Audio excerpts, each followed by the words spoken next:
कोई वजूद नहीं लग रहा इस सरकार का, क्योंकि जो सरकार अपनी ही बात से मुकर जाए, सरकार की नीयत बेईमान है। सरकार ने अभी तक जितने भी लोगों के साथ वादे किए हैं उन सभी के वादे खिलाफी की है। 3,07,000 करोड़ के करीब का नुकसान है भारत के किसानों को। तो सवाल ये है कि अगर किसान ही इस देश का मजबूत नहीं होगा तो कहाँ से राष्ट्र मजबूत होगा, कहाँ से समाज मजबूत होगा। इसलिए जिता के भेजा था इस देश के लोगों ने इन्हें कि ये लोगों के हित में पॉलिसीज़ बनाएं। आज भारत दुनिया में सबसे ज़्यादा कर्जदार मुल्क है। जो मोदी सरकार ने इतिहास में सबसे बड़ा कर्जा ले लिया, किसके लिए लिया है वो कर्जा? अपने दोस्तों के लिए उन्होंने कर्जे लिए हैं, किसान के लिए नहीं लिए।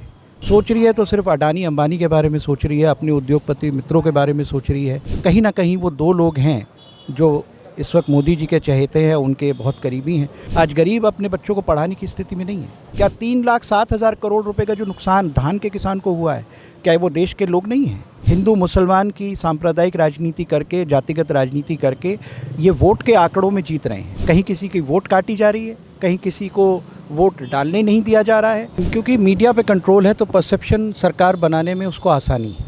अगर यही मीडिया विपक्ष के साथ खड़ा हो जाए तो 48 घंटे में सरकार गिर जाएगी। अगर आज नरेंद्र मोदी इस देश के प्रधानमंत्री नहीं रहे तो क्या नीति बदल जाएगी? तो पहले से पता है कि बीजेपी पूंजीवादी समर्थक विचारधारा की पार्टी है।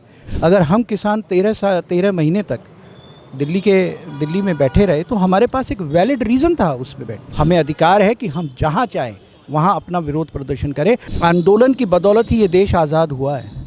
आज भी अगर इस देश में लोकतंत्र कायम है तो आंदोलनों की बदौलत कायम है। नमस्कार, मेरी मौजूदगी इस समय मेरठ में है। मेरा नाम वैभव त्रिपाठी है और आप हमारा यूट्यूब चैनल सियासी पंचायत देख रहे हैं।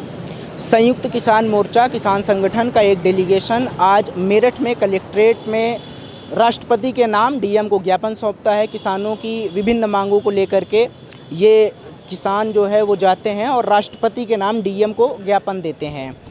यहाँ पर ये लोग हैं, हम इनसे बात करेंगे और जानने का प्रयास करेंगे कि आखिर किसानों की कौन सी वो मांगे हैं जिनको लेकर ये गए थे, किसानों की स्थिति देश में कैसी है और कौन से ऐसे काम हैं जो किसानों के लिए होने चाहिए। हमारे साथ जय किसान आंदोलन के राष्ट्रीय प्रवक्ता मनीष भारती जी हैं और हम इनसे बात करेंगे। साथ ही और तमाम किसान हैं जिनसे हम बात करने का प्रयास करेंगे। सर, आज आप लोगों ने राष्ट्रपति के नाम किसानों को ज्ञापन दिया, क्या मांगे थी आप लोगों की, क्या मांग लेकर के आप? देखिए, मौजूदा सरकार से हमारी कुछ मांगे हैं जो निरंतर चली आ रही हैं।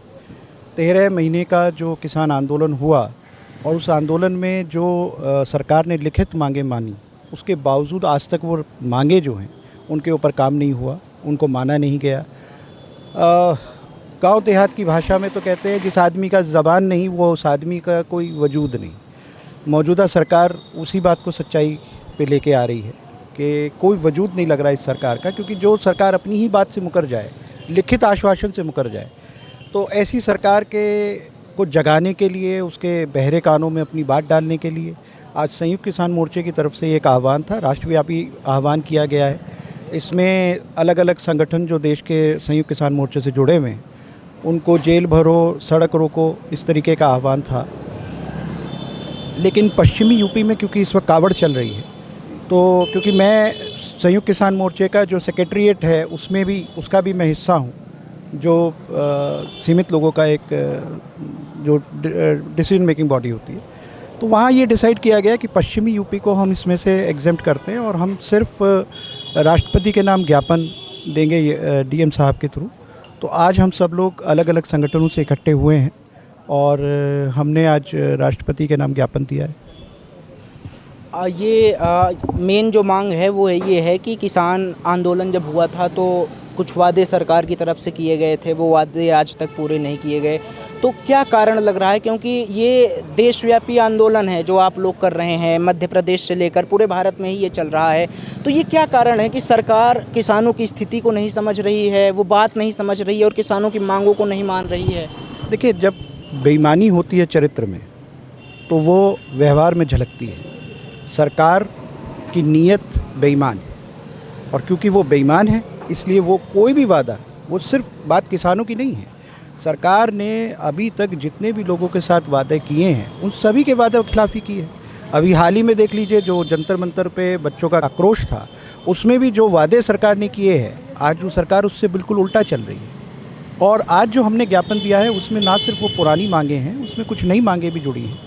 जैसे अभी जो मौजूदा सरकार ने यूरोपियन ट्रेड यूनियन के साथ जो समझौता किया है, अमेरिका के साथ जो समझौता किया है, उसमें कुछ गंभीर आपत्ति जो है वो किसान वर्ग को है। तो उसके बारे में भी हमने ज्ञापन में उसके बारे में भी हमने कहा है। साथ ही साथ जो बिजली का निजीकरण हो रहा है और जो ये मीटरों की बात हम कर रहे हैं, जो नया बिजली विधेयक है, इसी के साथ साथ जो बीज का विधेयक लेके आ रही हैं, उससे भी किसानों को होने वाला नुकसान है। साथ ही साथ जो आज की तारीख में जो किसानों के साथ अब आप देखें, जैसे धान की इस वक्त खेती है, 3,07,000 करोड़ के करीब का नुकसान है भारत के किसानों को, सिर्फ इसलिए क्योंकि उनको जो A2+ CFL 50% स्वामीनाथन आयोग का जो फॉर्मूला है, उसके आधार पे क्योंकि आप MSP नहीं दे रहे, आप कम MSP दे रहे हैं, इसलिए लगभग 3 लाख करोड़ का नुकसान तो सिर्फ अकेले धान की फसल में किसानों को हो रहा है। तो सवाल ये है कि अगर किसान ही इस देश का मजबूत नहीं होगा तो कहाँ से राष्ट्र मजबूत होगा, कहाँ से समाज मजबूत होगा। सरकार ना तो बच्चों के बारे में सोच रही है, न किसानों के बारे में सोच रही है, न जवानों के बारे में सोच रही है तो सिर्फ अडानी अंबानी के बारे में सोच रही है, अपने उद्योगपति मित्रों के बारे में सोच रही है। और अभी 2 दिन पहले जो सरकार ने किया है कि UPI के ऊपर वो अब चार्जेस लगाने वाले हैं। तो ये सब बातें कुल मिला के सरकार की जो नीयत है, जो कि ख़राब नीयत है, क्योंकि देश तो लोगों से बनता है ना। अगर आप लोगों के हितों की नीति नहीं बना रहे, आप लोगों के हितों का ध्यान नहीं कर रहे, तो फिर तो आप एक तरीके से लोगों के विपरीत एक सरकार है। आपको हमने जीत के इसलिए नहीं भेजा था संसद में कि आप लोगों के अहित करें, आप लोगों के खिलाफ पॉलिसी बनाएं, इसलिए जिता के भेजा था इस देश के लोगों ने इन्हें कि ये लोगों के हित में पॉलिसीज़ बनाएं। अब चाहे किसान हो, चाहे बच्चे हों, चाहे जवान हों, सभी के खिलाफ एक ऐसी निरंतर ऐसी पॉलिसीज़ आ रही हैं सरकार की तरफ से कि ये अनरेस्ट बढ़ रहा है। और सरकार अगर अब भी नहीं चेती तो निश्चित तौर पर इसके एक गंभीर परिणाम सरकार के सामने आएंगे। लोगों के अंदर आक्रोश बढ़ता जा रहा है और वो हर आने वाले दिन के साथ वो आक्रोश जो है वो दिन दुगना रात चौगुना हो रहा है। अब मैं थोड़ा किसान आंदोलन के समय में ही जानना चाहूँगा कि सरकार ने वादे किए थे जो अभी पूरे नहीं हुए।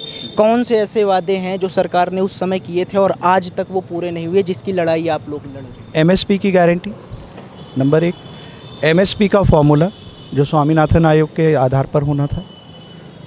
इसके साथ साथ जो किसानों के ऊपर मुकदमे उस दौर में हुए, अभी बहुत सारे मुकदमे हैं जो वापस नहीं लिए गए। तो ये कुछ बिजली बिल का मुद्दा है। तो करीबन 6-7 ऐसे मुद्दे हैं जिनके बारे में सरकार ने लिखित तौर पे आश्वासन दिया था और फिर उन्होंने उसके ऊपर कुछ काम नहीं किया। एक भी चीज़ के ऊपर सरकार आगे नहीं बढ़ी है अभी तक। तो वो सारे मुद्दे हैं। जब MSP की बात करते हैं, MSP तो एक मतलब बेसिक ज़रूरत है किसान की कि साहब किसान अगर मेहनत कर रहा है तो उसे उसकी फसल का मूल्य तो एक जो सपोर्ट प्राइस है वो तो मिलना चाहिए। उसके बाद भी कई साल मतलब 3-4 सालों से लगातार किसान आज भी प्रदर्शन कर रहे हैं। MSP की मांग सुनते सुनते बीतता चला जा रहा है दिन, लेकिन MSP की जो मांग है वो पूरी नहीं कर रही है सरकार। जी, जैसे मैंने आपसे कहा ना कि नीयत ख़राब है। अभी आपने देखा होगा कि दिल्ली में एक बहुत बड़ा चावल घोटाला हो गया है दिल्ली सरकार में।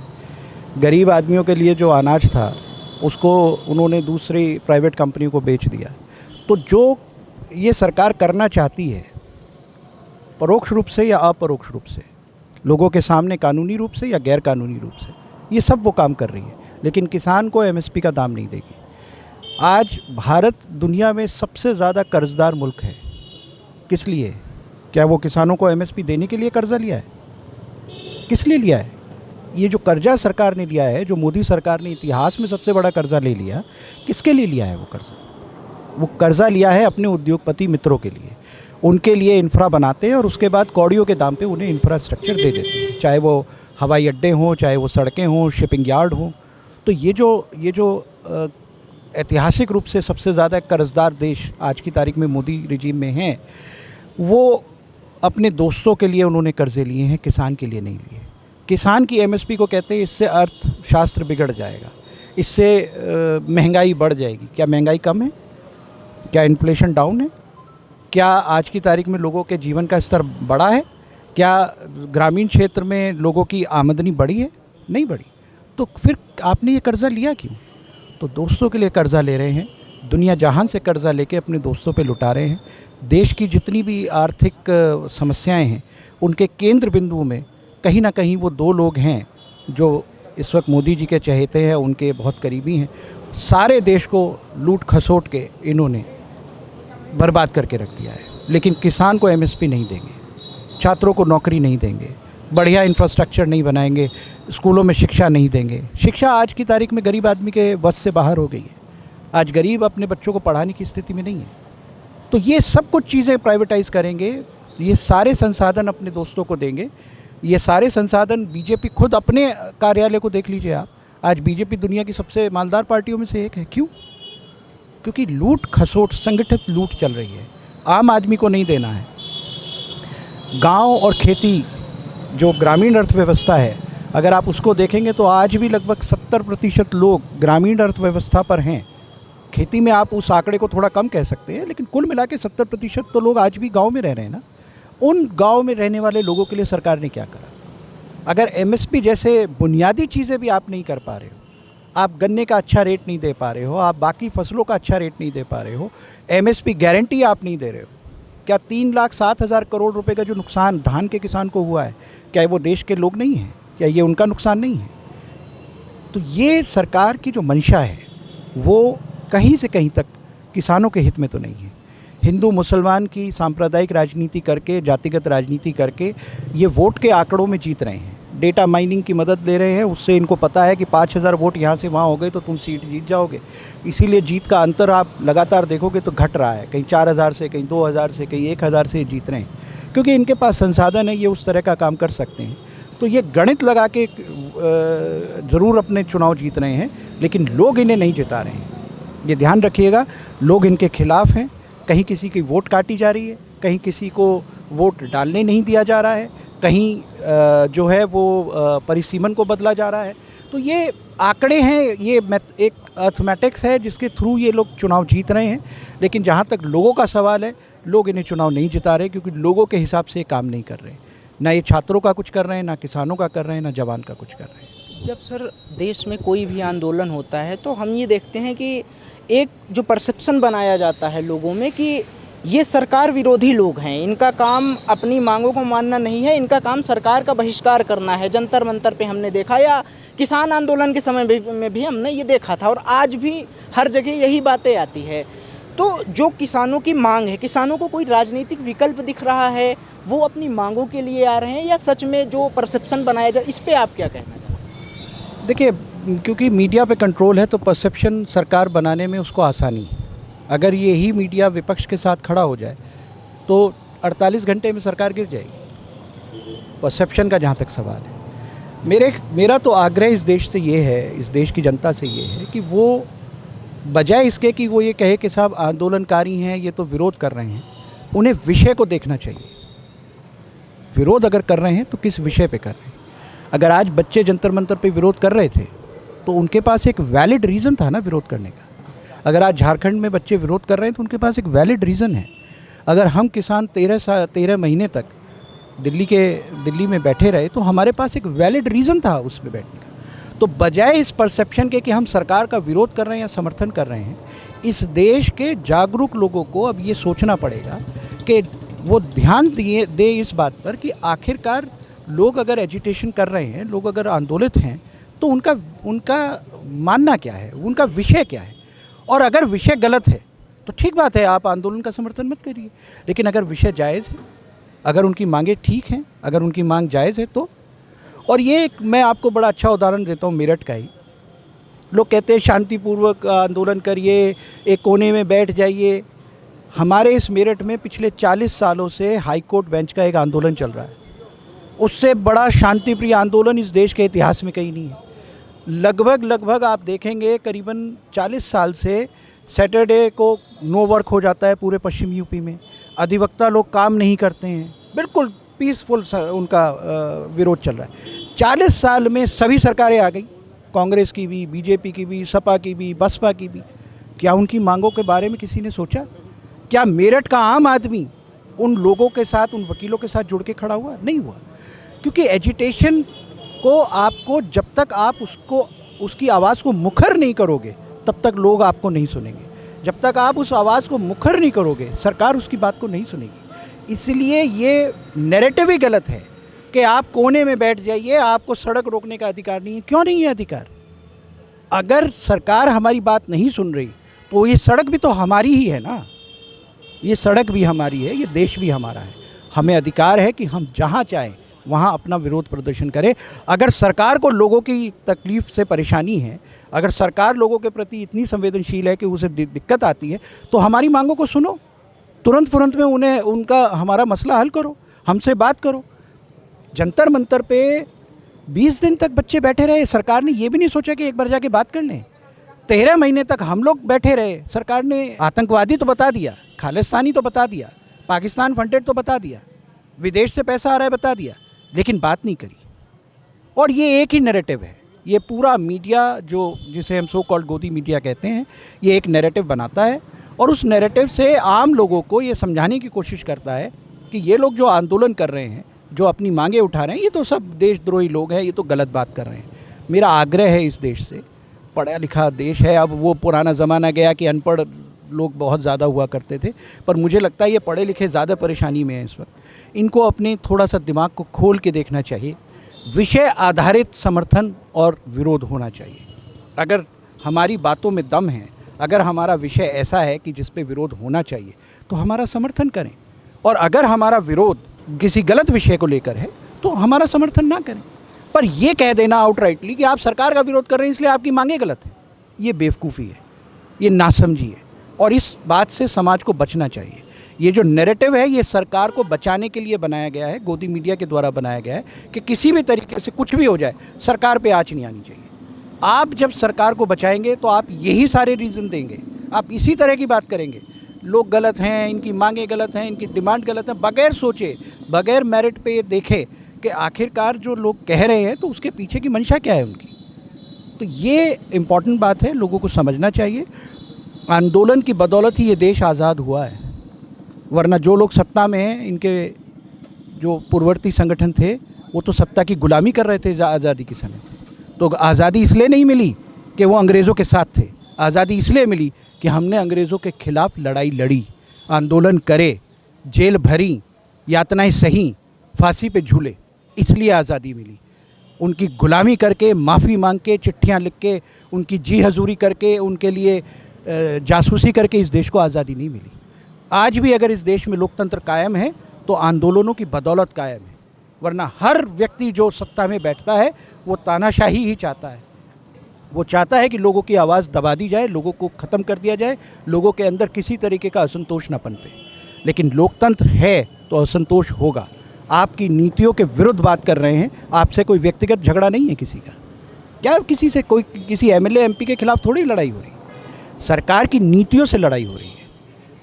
मेरठ से एक एमपी रहे चौधरी महाराज सिंह भारती, उनका एक बहुत मशहूर कोट है कि देश नीतियों से चलता है, नेताओं से नहीं।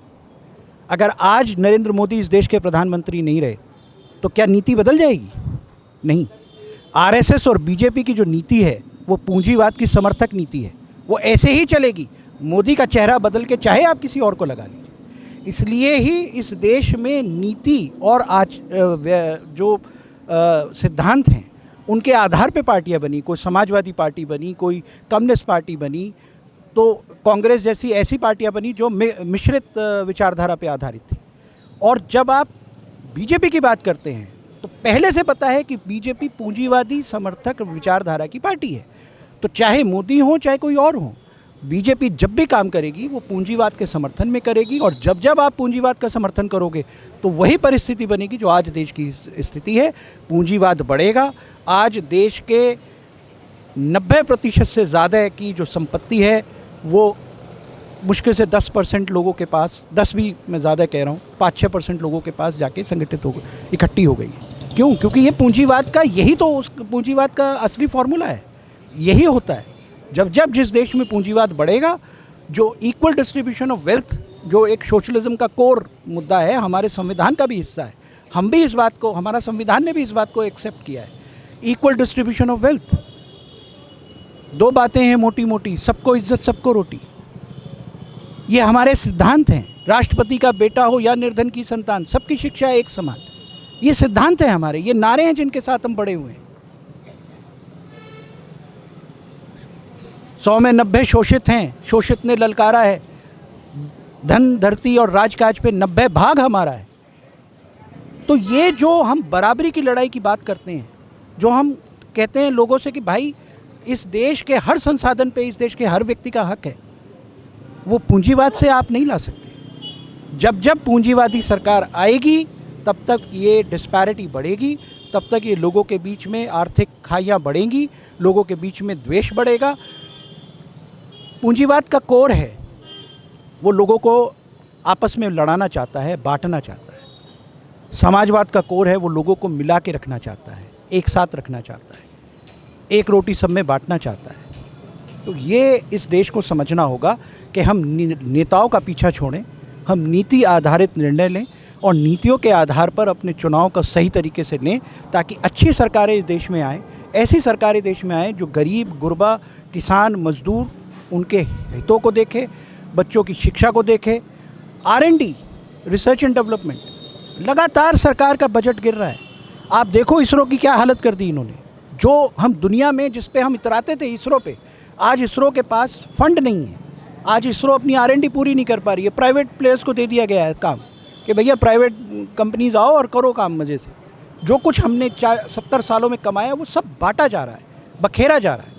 तो ये तो लोगों को कहीं ना कहीं समझना पड़ेगा, कहीं ना कहीं देखना पड़ेगा कि हम ऐसे ही चले जैसे चल रहे थे या इसको बदलने की ज़रूरत है।